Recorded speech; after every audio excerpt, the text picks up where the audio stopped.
아멘. 할렐루야. 또 주님의 은혜가 함께 하시길 축복합니다. 자, 이제 우리가 사무엘상, 왜 주일에도 사무엘 말씀을 우리가 나누고 있습니다만, 이제 새벽에도 사무엘상 말씀으로 이제 우리가 이어지게 되겠습니다.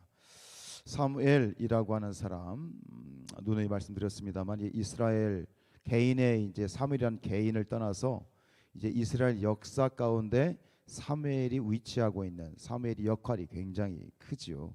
지금까지는 이제 지파 12지파로 나뉘어져서 이제 그 지방 분권 체제였던 이 나라가 이제 중앙 왕권 중심의 왕권 체제로 바뀌는 데 있어서 이제 하나님께서는 이 사무엘을 이제 들어서 그 산파의 역할을 하시게 되는데, 결국은 이것은 사사 시대의 연속선상에 있는 거예요. 우리가 사사기를 봤습니다만, 이제 사사 이 룻기가 사사 시대의 초입에 있었던 사건이잖아요.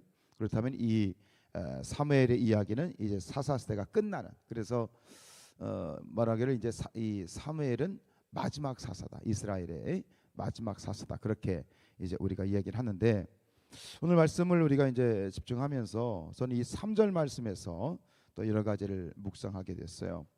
3절에 보시면 이 사람이 사무엘이 매년 자기 성읍에서 나와서 실로에 올라가서 만군의 여호와께 예배하며 제사를 드렸다. 지금 이 표현이 뭐 우리에겐 당연한 표현 같지만 굉장히 사실은 이게 도드라진 좀 특별한 표현이에요. 왜냐하면 말씀드린 것처럼 이 시대는 사사시대입니다. 사사시대는 제 소견에 옳은 대로 행하는 시대, 그리고 이 사사시대가 이제 여호수아가 죽으면서 시작된 이 사사시대의 이 마지막에, 결국은 뭐 처음부터 그랬다면 이 후반기 마지막에는 오죽했겠어요. 제 소견에 옳은, 이 제 소견에 옳은 대로란 말은 참 유하게 표현된 거고, 그냥 속된 말로 표현하면 제멋대로입니다. 제멋대로. 그러니 지금 그런 상황 가운데에서 이 사무엘의 아버지인 엘가나가 이제 매년마다 하나님 앞에 올라가서, 이 실로죠, 실로, 그때 이제 성막이 있었던 실로입니다. 그러니까 실로에 올라가서 이 엘가나가 매년마다 정기적으로 예배를 드렸다라고 하는 것은 이건 보통 일이 아닙니다. 다른 이 사사시대의 많은 대부분의 사람들은, 그러니까 율법적으로 보면 이 이스라엘의 모든 남자들, 성인 남자는 매년마다 의무적으로 이 실로에 올라가서 예배를 드려야 되는 제사가 있어요.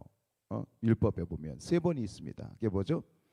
6월절, 그다음에 77절이라 불리는 맥추절, 그리고 초막절, 수장절이죠. 이 3번이에요. 그러니까 여기서 말하는 이 매년이라는 말은 1년에 3번을 말하는 거예요. 기본 3번.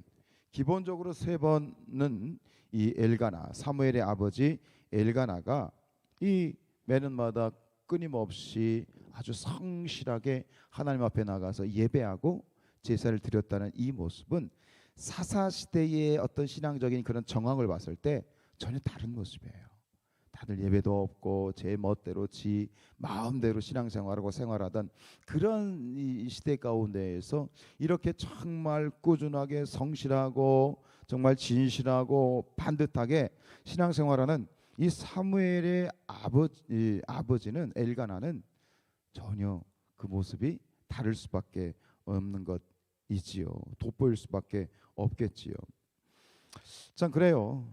우리가 뭐 전에 그런 설교도 했습니다만, 꼭 부모가 신앙생활 잘한다고 해서 자식이 신앙생활 잘하는 것도 아니긴 하지만, 그러나 분명한 것은 이 사무엘을 보면서 잊지 말아야 될 것은, 뭐 이 위에 엘가나에 대한 이야기는 나오지 않아요. 1장에서만 소개되고 있지만, 그러나 이 사무엘을 기억하면서 우리는 그 아버지 엘가나의 신앙을 우리는 또한 기억해야 될 줄로 믿습니다. 의물이 맑아야 아리물이 맑은 것이고요. 그런 신앙에 대해서 오늘 우리의 이 신앙, 자식들의 신앙을 보면서, 자식들의 모습을 보면서 많이 안타까워하시는 우리 부모님들, 성도님들 많이 계신데, 여러분 하나님께서 기억하십니다. 여러분들의 눈물, 기도, 간구 절대 하나님이 잊지 아니하신다라는 것 기억하시고, 오늘 이 엘가나 아버지, 또 한나, 어머니 한나의 신앙이 오늘 전혀 이 사무엘과 무관할 수 없다는 사실을 기억하면서 하나님께서 여러분들의 기도와 그러한 간구를 전혀 기억해 주실 줄로 믿습니다. 그러면서 오늘 3절을 보면 두 번째로 이 내용적으로 조금 그 문맥적으로 안 어울리는 표현이 뒤에 붙어 있어요. 그게 뭐냐면 엘리의 두 아들 홈니와 비느하스가 여호와의 제사장으로 거기에 있었더라. 지금 이 사무엘의 아버지 엘가나의 이야기를 하면서 굳이 여기에 당시에 제사장으로 있었던 엘리와 그리고 두 아들의 이야기가 붙어 있다는 것은 사실 약간 어색합니다. 굳이 이것을 써야 될 이유가 없어 보이고 없어도 문맥은 전혀 이상하지 않습니다. 그런데 왜 이 엘리와 두 아들인 홈니와 비느하스의 이야기를 여기에 지금 이어서 쓰고 있을까? 이것은 당시에 어떤 뭐 시대가 이렇다, 당시는 이런 제사장이 있었다라고 하는 것을 소개하고 싶은 그런 의도도 있겠지만 한 걸음 더 나아가서 이것은 결국은 뭐예요? 우리가 아는 것처럼 이 엘가나와 그의 가정의 어떤 이 신실한 신앙과 엘리와 두 아들, 엘리 가문의 그 신앙을 대조시키는 거예요. 결국은 뭐예요? 하나님의 축복의 가문, 이 엘가나와 그의 가문이 하나님의 축복의 가문이 되었다면 결국은 엘리와 그 두 아들 엘리 가문은 결국 어떻게 됩니까? 저주받은 가문으로 끝나지 않습니까? 이를 통해서 이 엘가나와 사무엘의 그 가정, 사무엘의 아버지와 그의 어떤 이 가정에 대한 하나님의 특별한 마음 그리고 축복의 어떤 일들을 이제 대조하고 그를 통해서 이 엘가나의 신앙을 부각시키고 싶은 그런 또 의도가 있는 것 같아요. 이는 앞으로 펼쳐질 이야기의 또 서막이기도 합니다. 이 사무엘 상은 이제 크게 세 부분으로 나뉘는데 9장 이 10장까지는 사무엘에 대한 이야기, 그 다음에 11장부터 19장까지는 누구? 사울. 그 다음 20장부터 마지막 31장까지는 이제 다윗의 이야기인데 결국은 사무엘을 통해서 탄생되는 이 왕정 시대 사울, 그 다음에 다윗. 근데 어떻게 됩니까? 사울과 다윗의 이야기도 이와 똑같이 대조가 되지 않습니까? 사무엘 이 5장 10절에 보면 만군의 하나님 여호와께서 함께 계시니 다윗이 점점 강성하여 가니라. 다윗 만군의 하나님 여호와께서 함께 하시니 다윗과 함께 하시니 다윗이 점점 강성하여 가니라. 이것은 다윗이 점점 강성하여 갔다는 이야기는 결국 반대로 누가 사울의 가문은 점점 쇠퇴하여 간다는 이야기와 이것이 그 내용 속에 포함되어 있지 않습니까? 여러분 인생이라고 하는 것은 결국 두 가지로 결론되어진다고 생각합니다. 인생에 살아가는 모습 다양한 모습이 있지만 결국 둘로 갈라지는 건 뭐냐면 하나님과 동행하는 인생이냐 아니면 그렇지 않느냐로 갈라지는 것 같아요. 여러분 우리의 인생이 하나님과 동행하는 인생이 되길 축복합니다. 그래서 창세기 그 5장 24절에 보면 에녹 아시죠? 에녹이 이제 승천하잖아요. 이 에녹의 삶을 한마디로 이렇게 표현하잖아요. 에녹이 하나님과 동행하더니. 이 동행이란 말은 함께 걷는다는 뜻이에요. 동행, 함께 걷는다. 즉 에녹이 하나님과 동행하였어.